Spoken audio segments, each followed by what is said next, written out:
Hello，大家好，歡迎收睇 Goskey Channel 啊！咁咧，今日會好快同大家希望喺一個半鐘頭之入邊咧，我哋去做一個嘅簡單教學，就係教大家點樣去用 AI 寫 app 係啦。咁開始之前咧，我都想同大家即係簡單傾下，其實唔知大家有冇喺用 app 嘅時候有諗過一個 app 係點樣整出嚟嘅咧？咁我哋平日download 完落嚟用好或者差，其實我哋可能都會好擦身而過。但係我哋真係作為一個 product manager，或者係真係一個 app developer，或者可能自己有啲 project 想整一個 app 嘅時候，真係要由設計到去創造，到去最後能夠成功 launch 到 testing 完成晒咧，其實係一個好艱巨嘅任務嚟嘅。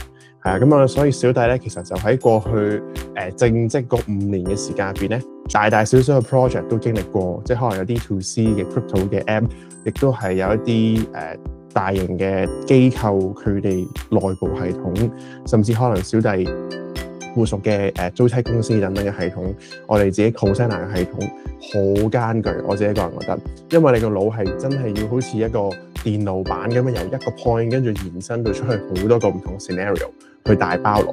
咁但係總結咗個經驗咧，其實今日大家喺呢個半鐘頭入邊咧，都可以放心嘅就係我哋其實都有個口訣去俾大家去做一個嘅輔助，希望大家可以喺呢一個嘅小試牛刀嘅階段咧，係真係可以攞到啲嘢走，亦都喺將來你哋嘅 career 上面咧，希望幫到大家。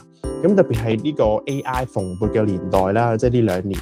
其實由當初淨係識寫曲，到去整到一個撳到個 app interface， 到依家已經有啲平台可以做埋 back-end authentication、API 等等嘅嘢，其實真係有瞬息萬變。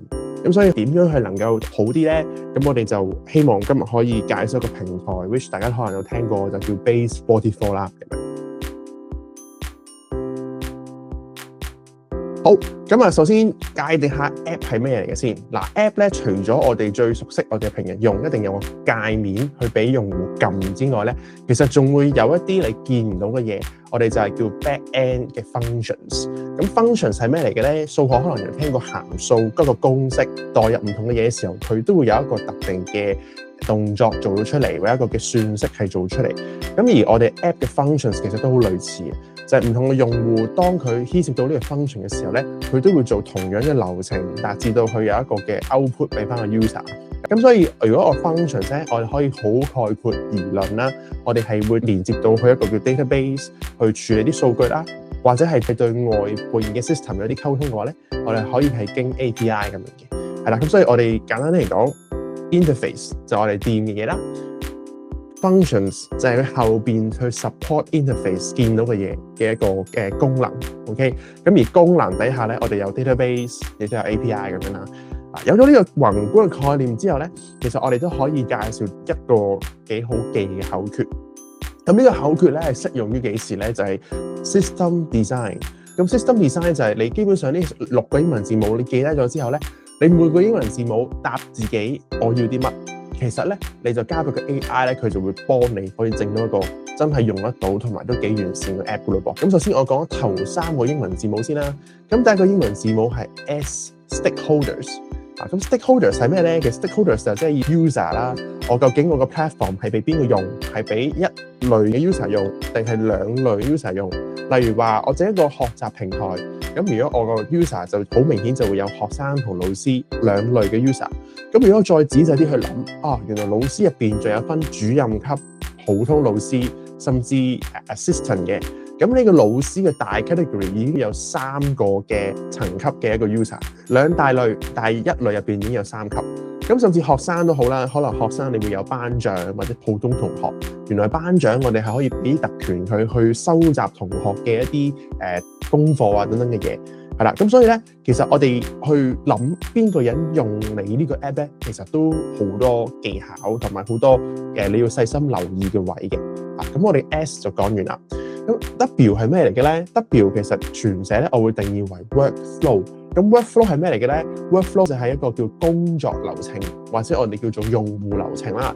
咁呢個 workflow 有幾重要咧？其實就係對應翻頭先我哋 S 諗嘅 user 係啲邊個，即係佢哋會做啲乜嘢咧？咁第3我哋就係叫 D，就係代表 data。咁頭先我哋有用戶有 workflow， 咁佢哋會唔會有啲嘅需要嘅數據係要儲存 A 出嚟咧？咁呢個 D 咧就係 stand for data 啦。咁有咗呢個 SWD 之後咧，其實基本上我哋成個 app 嘅初型話俾個 AI 聽，邊個人會用呢個平台？呢個平台上面有啲咩主要嘅工作流程，個用戶係會體驗得到。例如話老師首先會喺個平台上面派功課，跟住佢會 set 權限，亦都會點，就係一句句嘅句子形容翻你嘅工作流程俾個 AI 聽。咁第三個 D 咧就係代表好啦，呢個功課入邊有啲乜嘢嘅 data， 例如我哋會有個 title 啦，有個 description 啦，可能有 MC 題有個題目，同埋有4個選項等等嘅嘢，都係屬於 data。咁個 SWD 出咗嚟之後咧，我哋就可以嘗試交俾個 AI 處理嘅。嗱，我哋記住咁多先，我哋即刻就進入我哋呢個平台體驗一下，究竟呢個 SWD 3個英文字嘅數據夠唔夠用咧？我而家開翻個平台出嚟先啊。咁我哋首先咧就去翻 Base 44啦。咁 Base 44咧係一個都幾好用嘅 app 嚟嘅。佢而家係都基本上免費都有大概幾百到千零個 token 係可以俾我哋用啦。咁 token 其實即係代表好似個代幣咧，俾我哋每個月限量叫 AI 整啲嘢整幾多。咁呢個平台嘅界面一入到嚟咧，真係好容易明白啦。就係呢度可以打低我頭先講 SWD 嘅嘢啦。我都想整個 app 咧，係俾我啲同事用咧，就係攞嚟聽錢嘅。咁所以咧喺 S 嗰個層面，我哋會做啲乜嘢咧？係話個 S 咧，我需要係有啲咩 user 啦 ，OK？ 咁好清楚界定翻 two types of user 係邊 two type 啦。咁一個就係admin 啦，另外一個咧就係staff。嗱，咁呢個咧就係我想做一個 cam 錢系統嘅一個 app 啦，咁樣 OK。咁 W 係乜嘢咧 ？W 就係話佢哋對應呢兩類 user， 其實佢哋有啲咩工作流程要做咧？咁樣，例如話staff will use this app to submit their 係啦，嗱呢度咧，我哋一句就話 staff will use this app to submit their expense claims receipt by uploading images of the receipt。咁咧，其實個意思就即係話俾你聽，佢用戶角度嚟講，個 workflow 係點樣啦。但係我哋如果想個 AI 真係循住翻我哋嘅嗰個設計思維，例如話，喂，我呢個 app 直情係想俾個 user 影相，跟住有個 AI 做埋 OCR， 認埋幾多錢，認埋啲嘅內容，幫我填埋份表嘅。咁其實喺呢一句子入邊咧，我哋可以去做少少嘅叫做detailed explanation 嘅。咁例如話咁樣啦。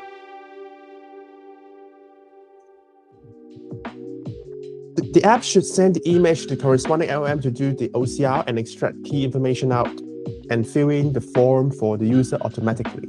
咁即係意思就係話個 app 佢仲要 send 埋張相去俾一個個 AI 覺得應該用嘅 LLM， 跟住做埋 OCR 即係我哋叫做掃描並且攞文字出嚟嗰個叫做攞完呢啲數據出嚟咧，佢仲要去幫你填埋嘅。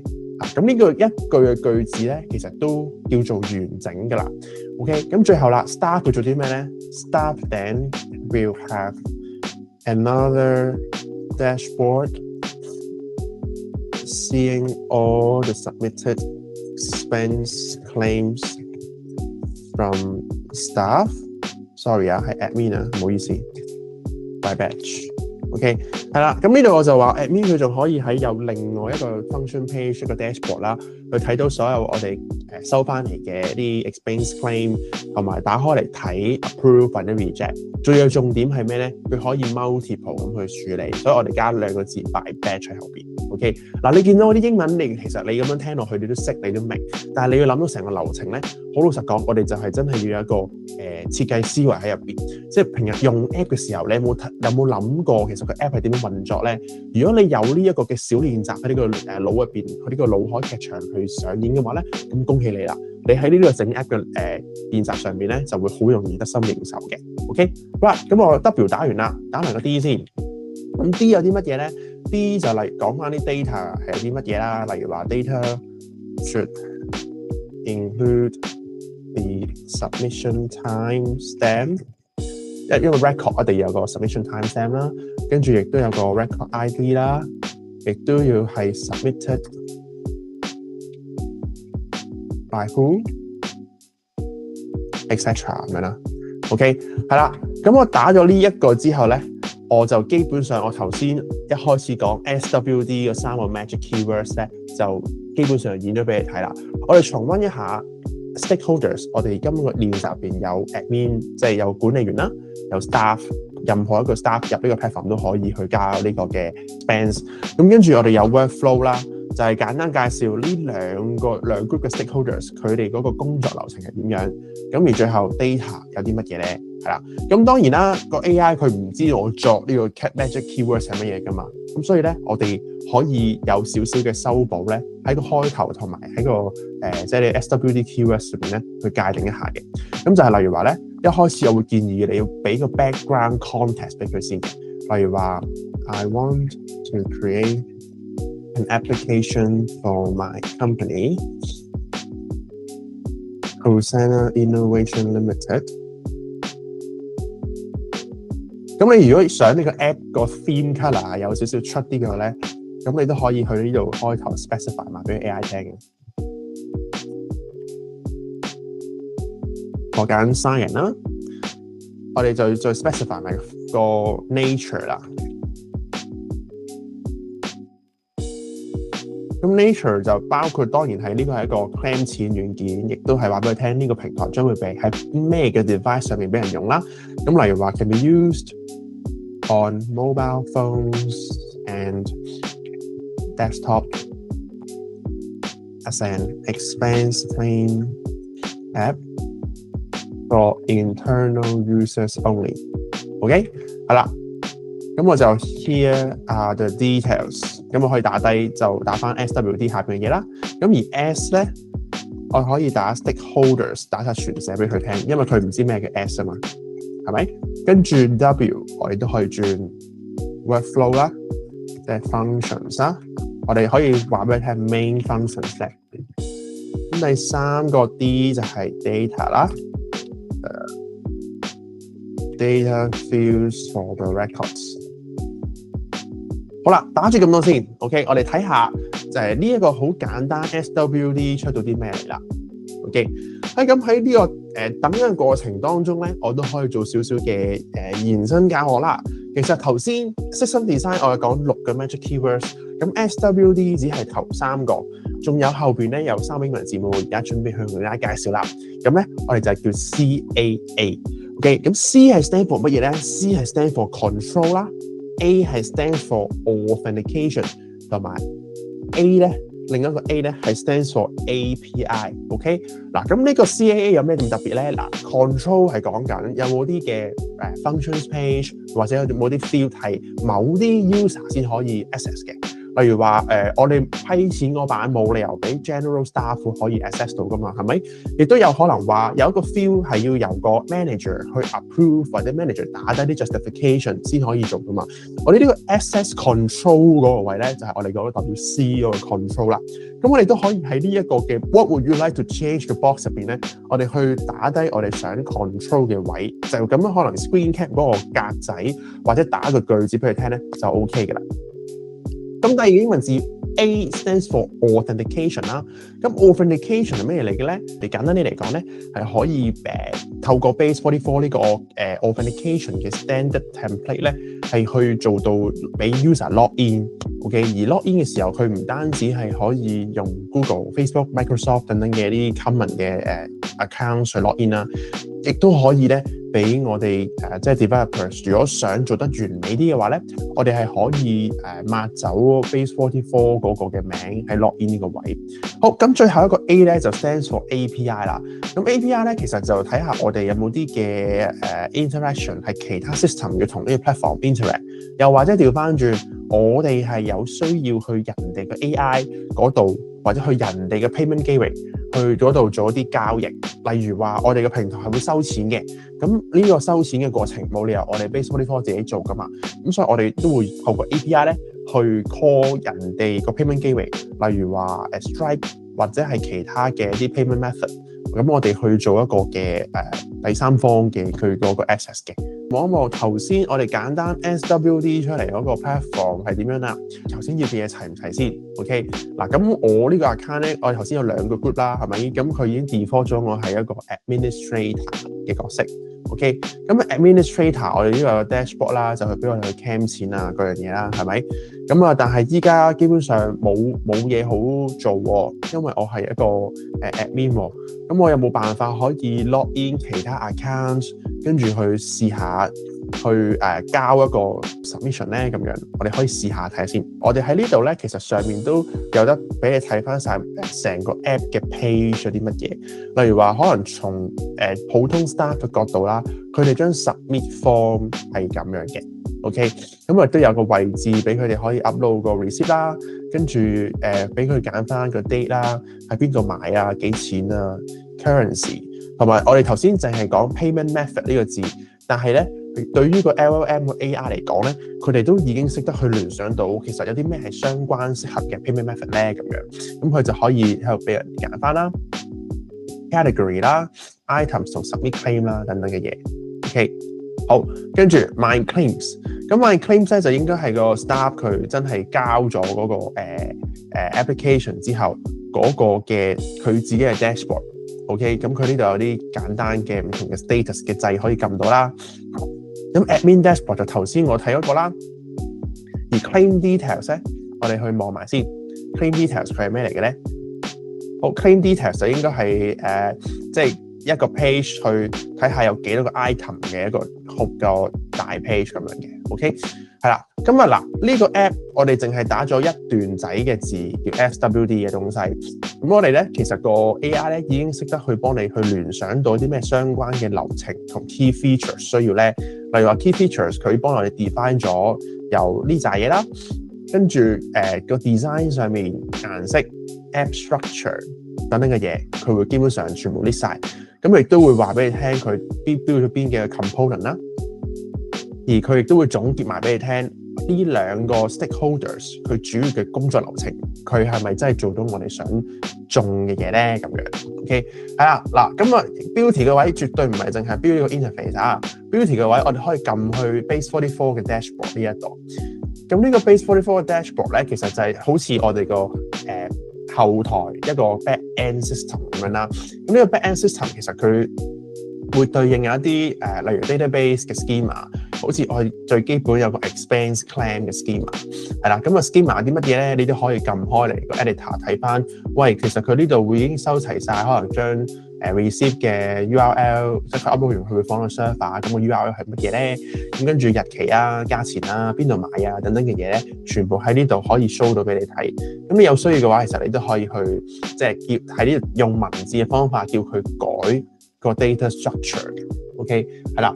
咁啊講開後台就唔單止都可以講呢樣嘢咧，仲可以睇埋有啲咩管理嘅嘢，你哋可以 access 到咧。例如話呢個平台真係 launch 咗有人用之後，其實我哋都有得去逐個 user 嗰度咧轉佢哋個身份啦，又或者係直接踢佢出 group 啊，封鎖佢啊，睇佢係邊個咁樣啦，有個 user management 嘅。咁亦都有個 analytics 咧，就去睇翻你個 app 入邊其實有幾多個 user 喺呢個 range 入邊呢個時間，咁亦都係邊版係去得最多啦，去幾耐啦等等嘅嘢。OK 係啦，咁啊 security 方面咧就係都好重要嘅，就係對應翻 data。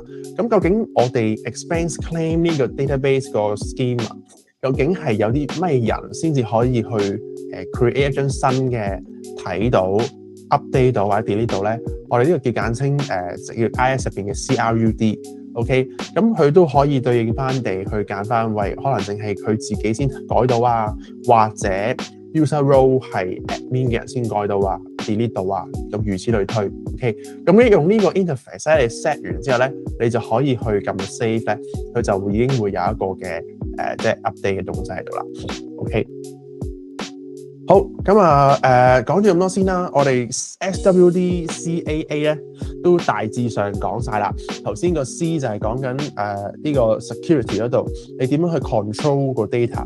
有時候如果係 control 埋個 front end 嘅 interaction 嘅話咧，咁可能我哋都需要做一個咁樣類似嘅東西去要佢修改。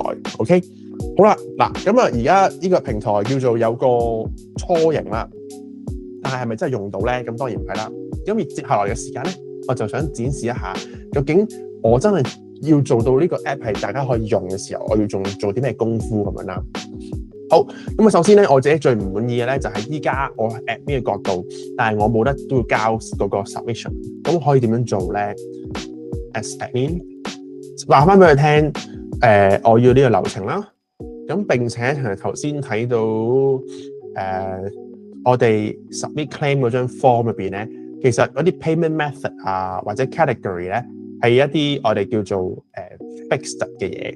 咁如果第二日我真係想加嘅時候，而家係冇辦法加噶嘛，只可以透過 AI 呢個 prompt box 度加噶嘛。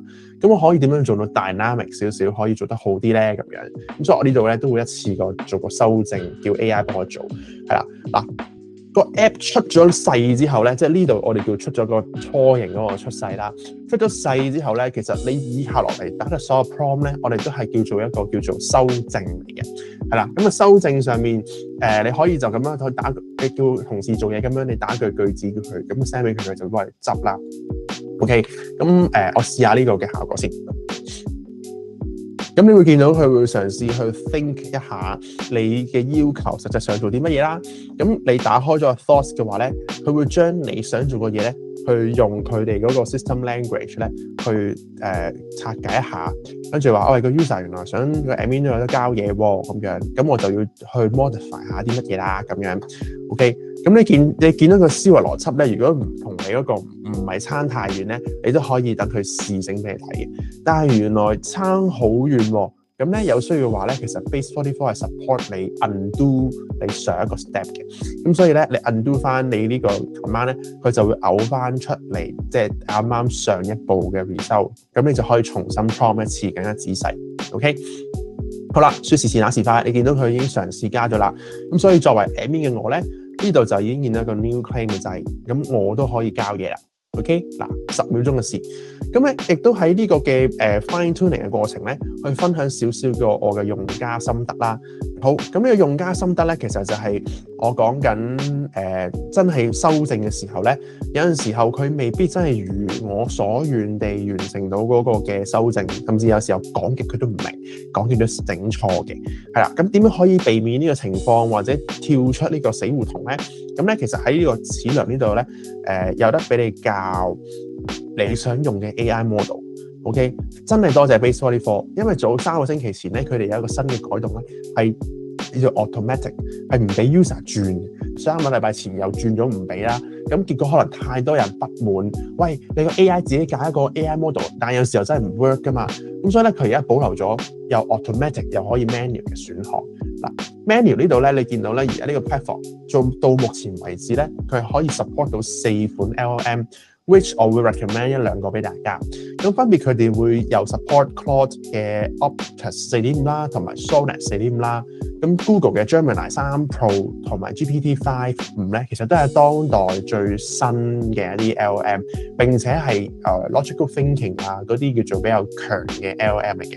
咁但係個人用落咧，如果你真係 coding 層面要少啲 error 咧，我會 prefer 用 Opus 4.5。OK， 咁啊 coding 層面真係即係改完嘅一樣嘢咧，我諗80%機會都唔會錯或者彈 error 嘅，甚至可能其他 LLM 執唔到嗰啲 bug 咧，係真係多謝 Opus 呢啲搞掂。OK， 咁但係如果我我想整啲嘢 gen 出嚟係大眾化少少，個界面係即係叫做靚仔少少咧，我會覺得 Gemini 3 Pro 係好過 GPT-5 少少 OK 係啦。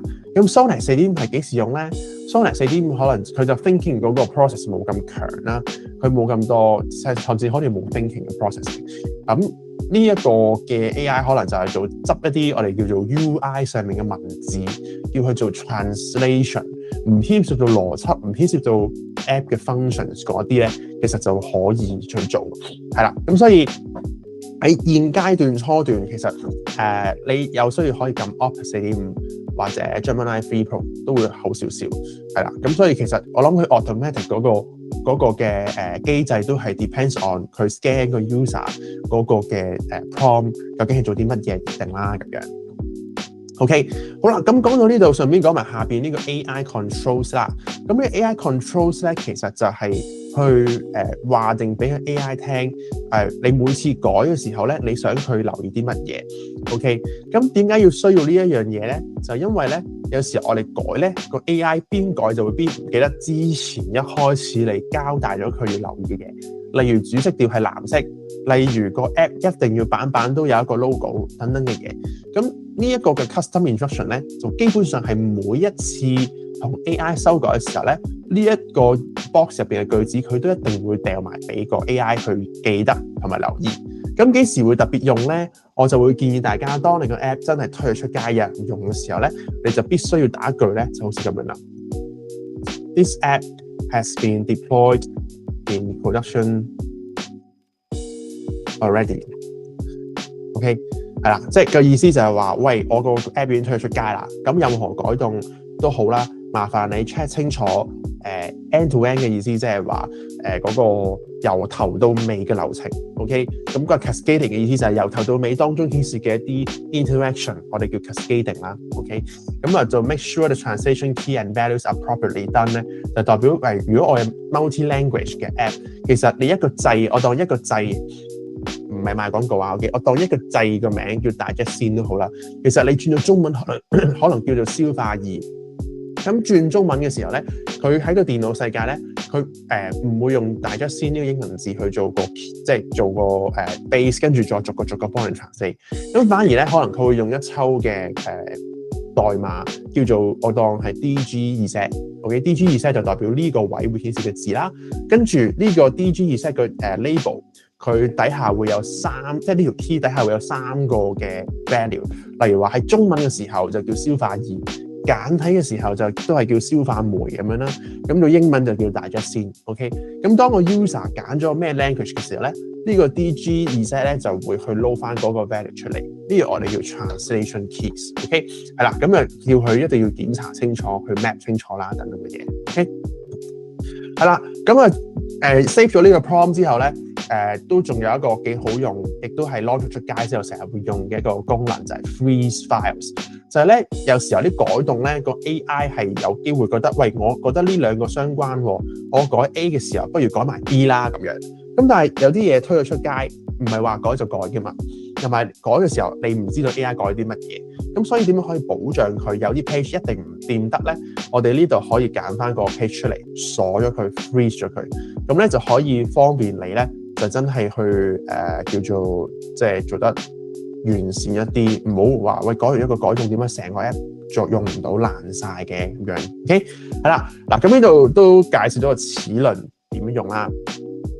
咁隔離呢個加號係咩嚟嘅咧？隔離呢個加號其實只不過係俾你 attach 一啲PDF 啦、Excel 啦、Photos 啦。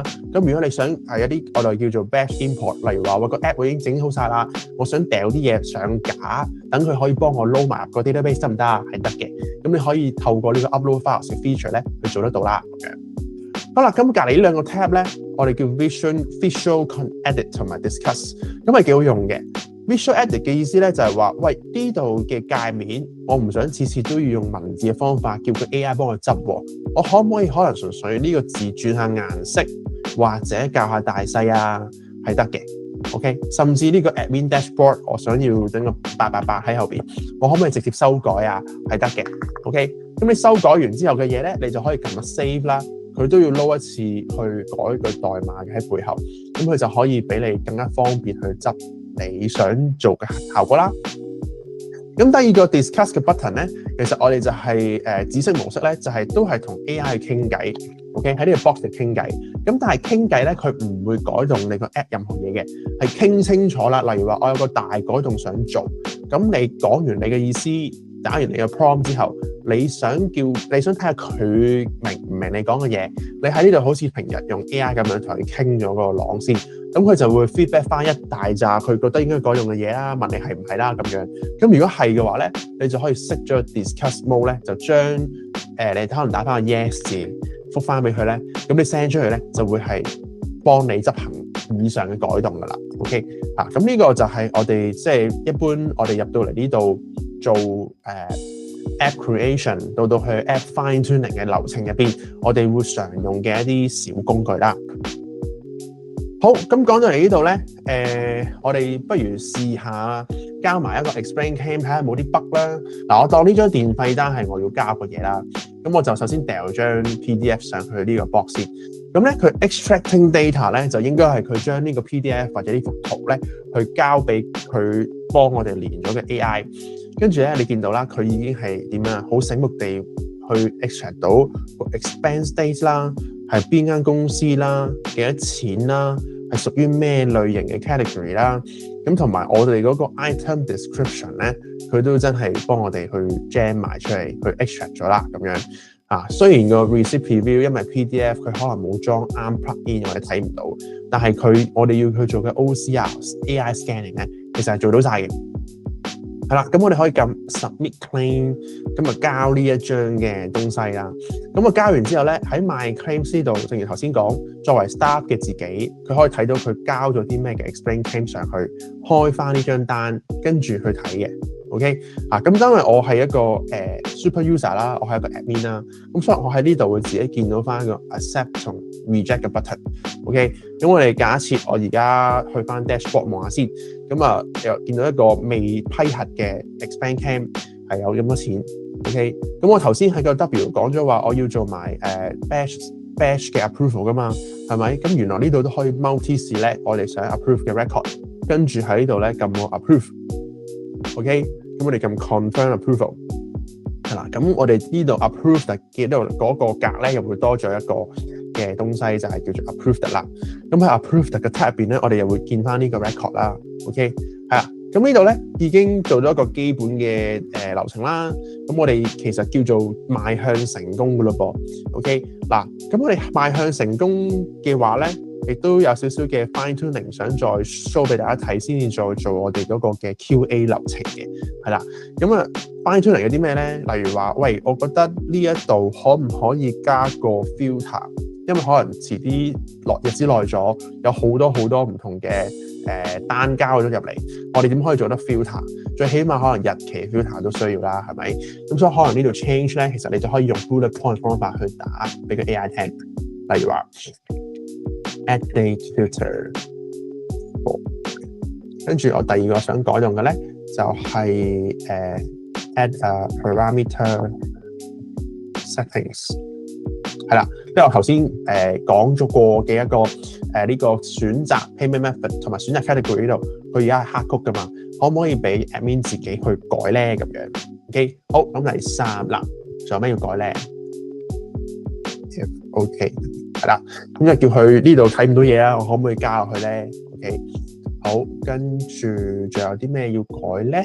第四 in admin dashboard try to add with proper categorization， 係啦，即係呢度嘅 dashboard 而家淨係 by status 咁分類咗啫，但我可唔可以加多啲數據分析出嚟咧？咁樣 OK， 好啦，咁我哋可以就住呢4個改動睇下佢改成點啦。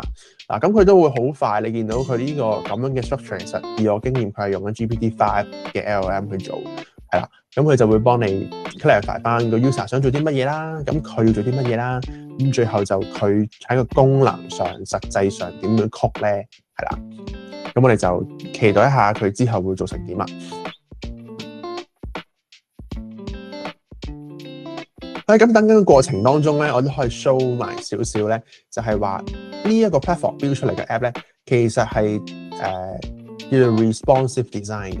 咁 responsive design 嘅意思即係話咧，當個 user 用闊啲嘅 mon 睇嘅時候咧，嗰啲嘢會重新整位啦。當個 user 用窄啲嘅 mon， 甚至係一部電話嘅時候咧，佢都會再 reallocate 翻嗰個嘅 UI 出嚟嘅，係啦。咁點解會變咗 loading 個 app 咧？係因為佢改動緊啲嘢，所以佢先至變咗咁嘅啫。咁但係實質上，我哋陣間等佢整完之後咧，再透過呢一個方法去 rearrange 個 scale 咧，你會見到佢真係會縮翻細變做 mobile 嗰個嘅 UI 嘅。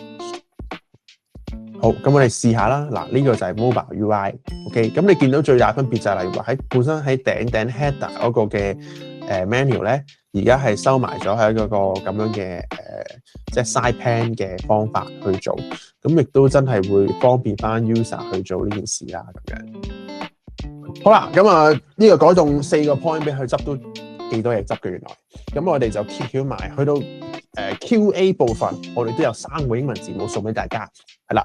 咁QA 部分咧，我哋個英文字母咧就係叫 EAT，eat 食得到嘅，係啦，個 app 已經可以食噶啦。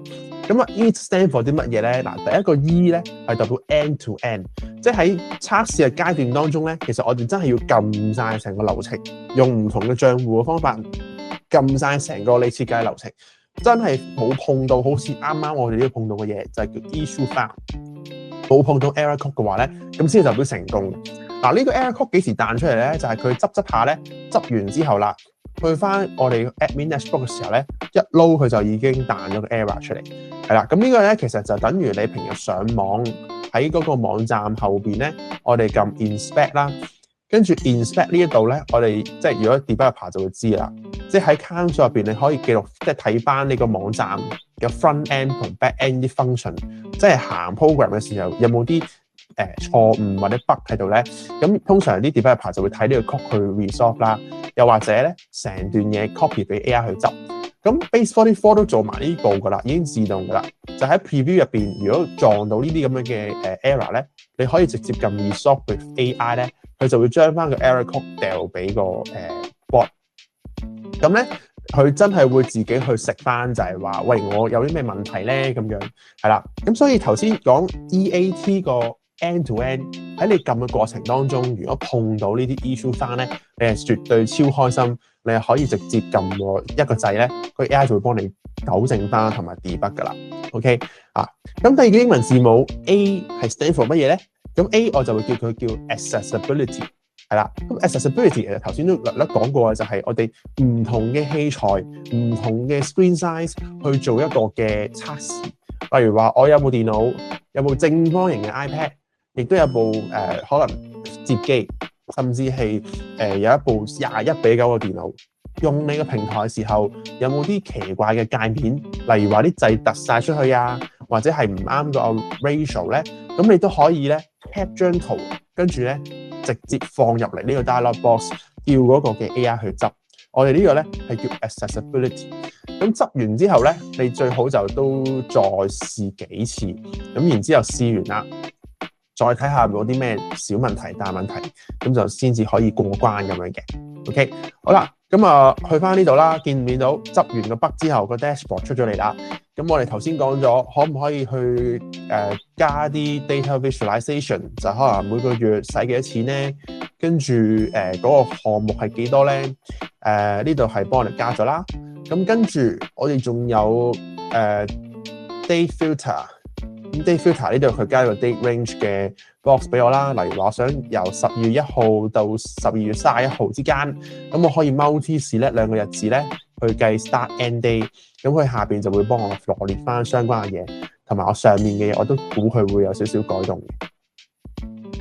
OK， 好啦，嗱呢度又有 bug 啦，撳下又有 bug 咯，所以我哋 EAT 個 step 個 E 咧其實可以做好耐，因為咧你撳第一次冇 bug。但係可能你撳到落去差唔多尾聲，再翻轉頭嘅時候，有啲嘢嘅 data linkage 佢 miss 咗咧，咁亦都會出現呢一個 bug 嘅。OK， 咁所以點解我哋 AI 寫一個 app 其實可能2成嘅時間係真係寫 app 同設計，但係8成嘅時間咧，其實係落咗喺呢個我哋叫做 EAT 嘅過程。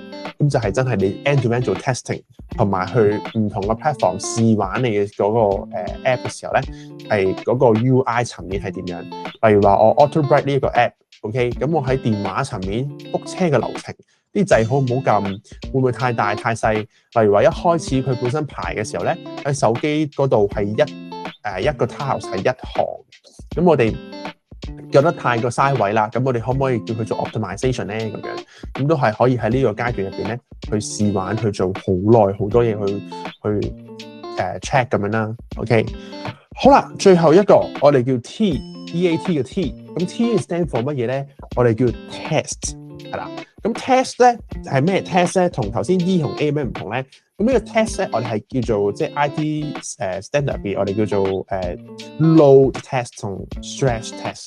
用途咧就係去評估一下你呢個平台真係 launch 出街嘅時候，會唔會俾人懟冧 server 啊，或者有啲問題出現咧？例如你可唔可以叫到有100個 friend 同時間我哋去入你個平台登入撳同一個 page 同一個 function，100個人對入去，佢會唔會死 server 啊，或者係 load 好耐咧？呢兩個 test 咧，其實都值得去做，特別係如果你真係做一個唔係自己用啦，你係要俾出邊所有 user 都可以隨時登錄上嚟嘅一個 app 啦，咁你更加值得做呢個 test 嘅。頭先叫佢嘗試改個 PDF 嘅 preview， 咁 PDF preview 好明顯佢改唔到啦，因為佢真係冇。OK， 咁第三個叫佢改用嘅就係 settings 嗰方面啦。咁 expense category 嗰度佢真係有去俾我得自己去修改啊，甚至加啲新嘅 option 啦，去 save 個 changes 啦。OK， 咁我都覺得收貨嘅。最後啦，藉住個時間去 show 下俾大家睇，如果我哋真係要 launch 出街嘅時候點樣去做啦。咁首先咧，其實 launch 好簡單嘅啫，我哋就喺右上角撳 publish 呢個掣咧。咁呢度就可以俾你有得做一個 publish， 就呢條 link 就係你噶啦。咁但係話喂，我條 link 係咩嚟㗎？我哋撳 manage 咧，你會見到佢有一個 base44 做 domain 嘅link。咁前邊嘅 value 咧，你可以自己去改嘅。例如話我哋叫 cosine 啦 ，expense claim 咁樣啦。OK， 咁呢個你用 base44 做 domain， 即係免費版，你都可以自己改呢個 URL。你就可以直接將呢條 link 咧掉俾其他人去用噶啦。咁例如話我而家撳 publish 啦 ，OK， 咁咧佢 publish 咗咧，佢就會彈去呢個 web page 俾你去瀏覽，等你去試玩嘅。咁我一開始嚟見到啦，我哋有一個即係我哋叫做 authentication login 嘅 interface， 因為我哋頭先開咗用 Google 都可以 login， 咁所以佢都可以俾你撳 continue 要 Google 啦。咁然之後你揀翻一個你想 login account。咁今次做 testing， 所以我就用翻第二個 personal account 咧去試啦。因為我哋頭先 create 就用公司 account。咁呢度就係一個 staff 嘅 account，見唔見到 ？OK 嗱，新嘅用戶一入咗嚟，用戶 profile 係叫 staff。咁然之後我哋就可以 end to end 咁試下。喂，我做一個 staff， 去再交第二張我當第二張收據。OK。嗱，今次佢有 PDF preview loading 咯 ，Oh my god！ 即係頭先整到啦，跟住佢就再 extract 個 data。好啦，咁因為而家用公司單啦，咁所以咧嗰個公司單嘅 data 就喺晒度，連個 item description 都可以全部自動交出嚟啦。咁我哋撳 submit claim 咧，作為用戶嘅我就見到有一張單交咗上去。OK， 咁交咗上去之後，我又望下喺後台見唔見到呢個 data 啦。咁我哋 refresh 一下admin 嗰個嘅 app 嗰個界面啦。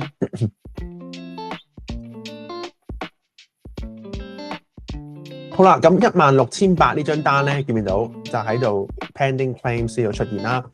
咁呢個 pending claims 入邊，我哋見到邊個交嘅咧？就係我頭先另外一個人 account 今日交，但係個 date 係 payment date 嗰一日嚟嘅。咁如果我有需要，我就可以撳呢個掣打開嚟睇呢張 record 啦。好啦，要睇埋張單就撳呢個掣，咁佢就會 download 咗呢張單落嚟嘅。OK， 咁如果我今次我試下行 reject 啦，咁我 reject 呢張單咧，例如話not relevant confirm rejection。OK， 咁呢張單咧，我就邊個去 reject 咧，同幾時俾人 reject 咧，呢度都會顯示得到。OK， 咁喺呢度我就會見到一張單被 reject， 而作為 staff 嘅我 refresh 翻呢個 page 咧，我就會見到呢張單俾人 reject 咗。OK， 咁俾人 reject 咗，有冇得上訴咧？係冇嘅。點解咧？因為我哋頭先喺 workflow 度冇叫 AI 做埋上訴啊嘛。OK， 咁所以如果我哋真係想喺呢個測試過程當中做任何修改咧，係絕對可以嘅。就例如話 ，please add another flow that from staff。OK， 我就簡單打呢一個咁樣嘅，即係唔係好啱 grammar 嘅英文都好啦。其實個 AI 都會明，跟住佢都會幫我做到我想做嘅效果噶啦。OK， 咁等下嘅同時，我哋又望下呢一個嘅 accessibility 靚唔靚啦？即係我哋縮細咗畫面之後，佢個效果係咪真係符合我哋想要嘅嘢啦 ？OK 啦，我覺得係啦。咁亦都例如話，我想做少少嘅 optimization， 就係話俾個 staff 聽，有啲咩係 claim 得，有啲咩係唔 claim 得。OK， 咁點樣去做咧？咁我哋都可以喺呢度試下嘅。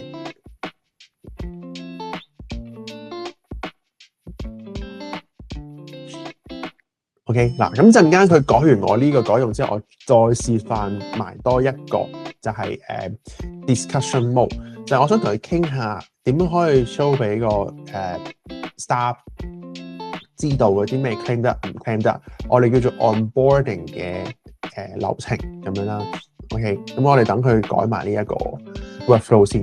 OK， 嗱，唔好覺得好似改一個 workflow 咁簡單，其實咧我哋叫佢改一個 reword。翻轉頭嘅 workflow， 佢都諗咗7秒時間，跟住佢都改咗差唔多分2分鐘。咁所以點解我哋頭先教大家 SWD 嘅 W 咁重要咧？就係一開始我哋諗嘅流程最好諗細佢，諗順佢，甚至係有啲咩 backward scenario 都要諗埋，話埋俾 AI 聽。如果唔係嘅話咧，喺我哋嗰個 database schema 度去改嗰個嘅structure 咧，其實對於 AI 嚟講咧都好容易出錯，同埋都好大嘅工程嘅。OK， 嗱，見佢說時遲那時快，見到佢加咗呢一個 flow 啦，咁陣間再 test 啦。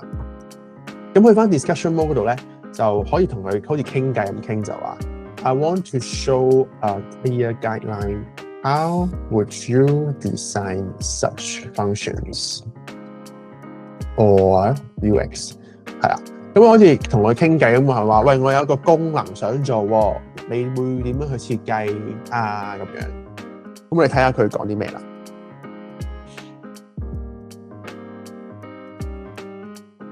有3個建議啦。咁第一個建議就係話有一個 page 係講個 guideline 啦。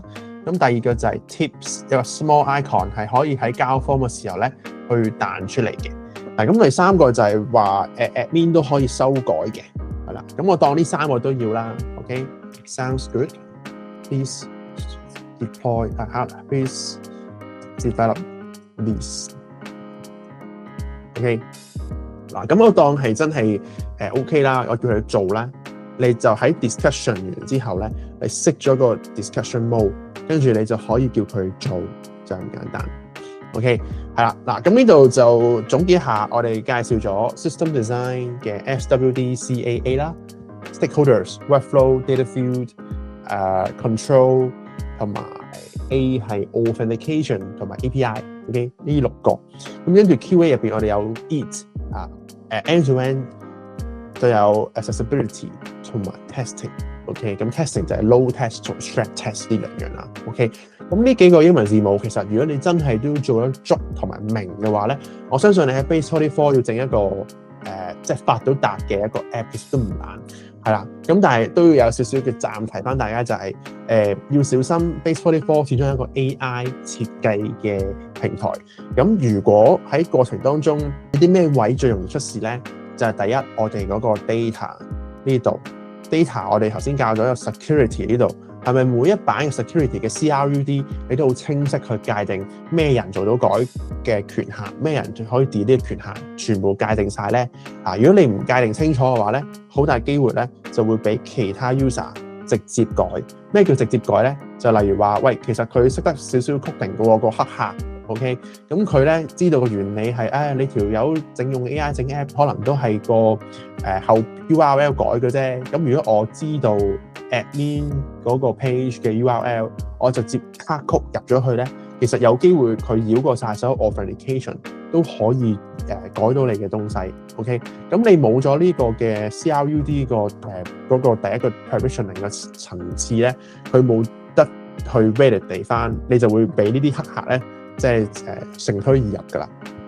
係啦，咁第二樣嘢就係每一個 page level 嗰個accessibility 係咪真係每一個 page 都所有人入得，有條 link 就入得咧？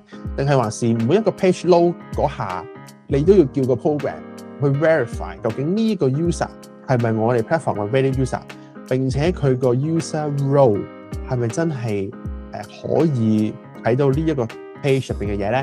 嗱，呢個嘅 command 咧，其實你都可以喺即係組織咗我頭先上述嘅東西之後咧，你係打出嚟去叫個 AI 去 check 同埋去修改。OK， 呢個都係陣間我哋都會最後示範埋，教大家點樣做得好啲嘅。OK， 好啦，見佢加晒嘞噃，咁睇下佢整啲咩樣出嚟啦。咁 guidelines 呢度咧，咁佢作咗啲guidelines 就話一定要保留原單據，跟住30日內 claim 錢，跟住要 justify 係咪 for business 啦咁樣。OK， 咁如果當我係一個 staff 嘅角度咧，我哋睇下佢會點樣睇到啦。好，我係 staff guidelines， 咁 guidelines 都喺呢度。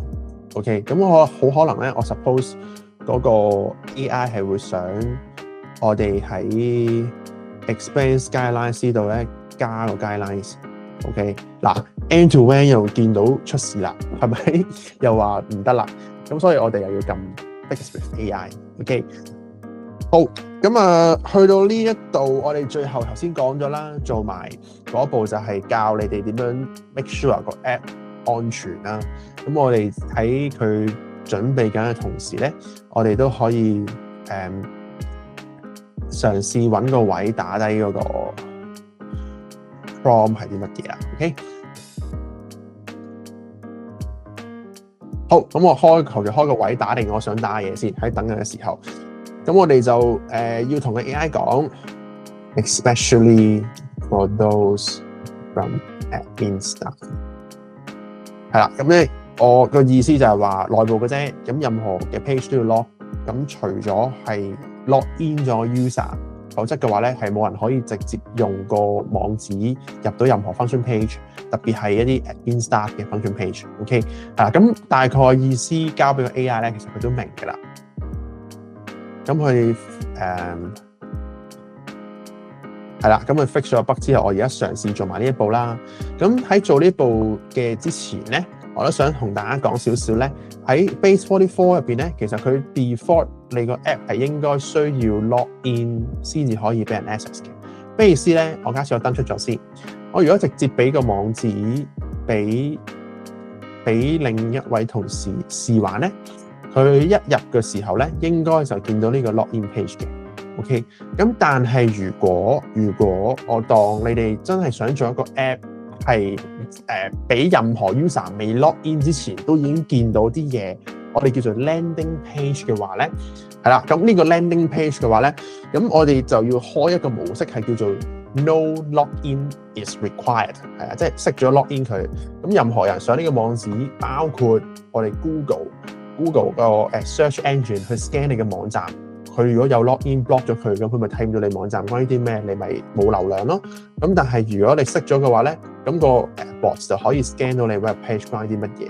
OK， 但係你要小心，呢版咧本身係一條 URL 係直接係老師嘅 dashboard 嚟嘅。咁如果我冇做以上嘅呢一個修正嘅話咧，咁可能個 user 就會直接可以入到去就睇到晒全世界嘅嘢噶啦。我哋呢個就叫 data leakage 噶啦。咁點樣可以防止佢咧？OK， 咁我哋起碼有個步驟係要做嘅。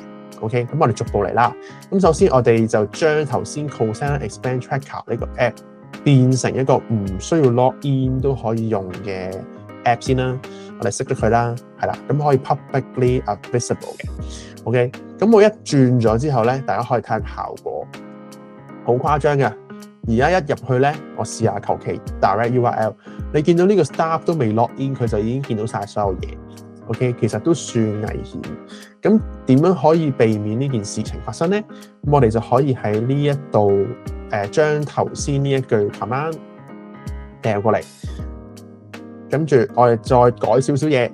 嗱，雖然係 internal use only，it is used by Hosanna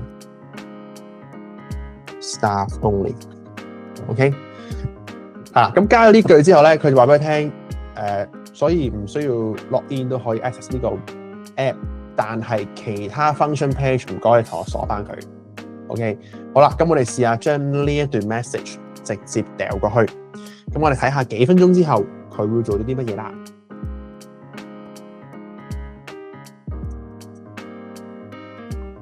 嗱，咁喺思維邏輯入邊，佢就明啦，喂，個 public landing page 原來係唔 log in 都可以入去啦。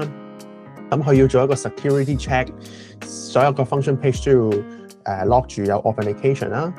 咁同埋唔會有得直接打網址就入到去嘅。咁佢就嘗試根據呢3個 objective 咧，去 create 一啲新嘅 functions 啊，同改啲 code 啦。好，咁啊等緊嘅時候唔好嘥時間啦，我哋睇下 plan 究竟 Base44收幾錢啦。嗱，我自己係買 Elite plan 嘅，咁啊呢個數字係美金，係啦，咁我就每個月俾緊大概1000零蚊港紙就去 subscribe 緊呢個 platform 啦。你話多唔多，話少唔少嘅，但係我使用量嚟講咧，每個月係可以有1200個 monthly credit 去俾我整 app。而有5萬個 integration credit 去俾我做一啲API connection， 例如話我要 call 出邊嘅 DeepSeek、OpenAI 或者其他嘅 payment gateway， 其實每一個 API call 佢都要計 token 嘅。咁呢個量其實就啱啱好夠我每個月嘅營運嗰個嘅數量啦。其實我哋有個 free plan 咧，都好足夠大家去做到頭先個練習。但係如果你真係要出去 launch 個平台，咁你都冇理由楞住 Base44 嗰個 banner 喺下邊，咁所以咧你都可以考慮下，就係一啲 starter plan， 即係講緊100零200蚊一個月。咁呢啲 plan 其實我自己一開始用嘅時候都覺得好夠用嘅。咁如果你係一個專業用家 ，OK， 所謂嘅專業就係可能你本身係 developer， 自己識有能力去 end to end 整一個即係 full stack 嘅 project 出嚟。咁其實咧，你 join 咗 builder 以上嘅 plan 咧，其實你個 platform 都已經可以我哋 share 去GitHub，係啦。咁 GitHub 入邊就都可以即係將你頭先呢啲我哋揼出嚟嘅個 app 嘅 code， 我哋喺呢度咧，其實佢都可以照板煮碗 mirror 晒過去我哋嗰個 GitHub 度，等你去自己可能 download 翻晒出嚟 ，export 翻晒出嚟，做其他自己嘅一啲 add on 啊，甚或者喺第二個 server 度 host 都 OK 嘅。好啦，咁佢見佢加完嘞噃，咁你見到我哋頭先個改動其實係所有個 page 都需要改一次啦，去 update 啦。我哋就試下 publish 咗個 app。睇下最新嘅版本未 log in 嘅時候係點樣先。嗱，未 log in 嘅時候，正如頭先講咗，我哋要加個 landing page 啦。咁個 landing page 佢就會簡單介紹話係一個咩 app， 跟住就開始要 access 啦，佢就會逼你去 log in 啦。